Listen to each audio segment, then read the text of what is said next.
இப்போ நீங்கள் வைக்கக்கூடிய ஆட்சியில் வைக்கக்கூடிய ஒவ்வொரு அம்சத்திலும் அது சரியானதா தவறானதா என்று பார்த்து அதன் அடிப்படையில் எங்களுடைய ஆதரவை வழங்குவோம் என்று உயர்மட்ட குழுவில் தீர்மானம் நிறைவேற்றியிருக்கிறீர்கள்.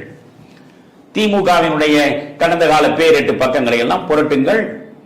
அதில் உங்கள் உயர்மட்ட குழு சட்டமன்றத்தில் எத்தனை தீர்மானம் ஏற்றுகிறீர்கள், அதுபோல உங்கள் திமுகவில் எத்தனை தீர்மானம் ஏற்றுகிறீர்கள், உயர்மட்ட குழுவில் நீங்கள் தீர்மானம் ஏற்றுகிறீர்கள். நாங்கள் பிரச்சனைகளின் அடிப்படையில் தான் ஆதரவை தருவோம் என்று சொன்ன நீங்கள் இந்த காங்கிரசிடமிருந்து விட்டு விலகி வெளியே வருவதற்கு எல்லா வகையிலும் முயன்றீர்கள். காங்கிரஸ் என்ன செய்தது? சிபிஐயை கொண்டு வந்து அறிவாலயத்திலே உட்கார வைத்தது.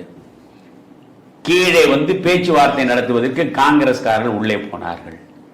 கீழே தொகுதி உடன்பாடு, மேலே சிபிஐ ஐடி ரெய்டு.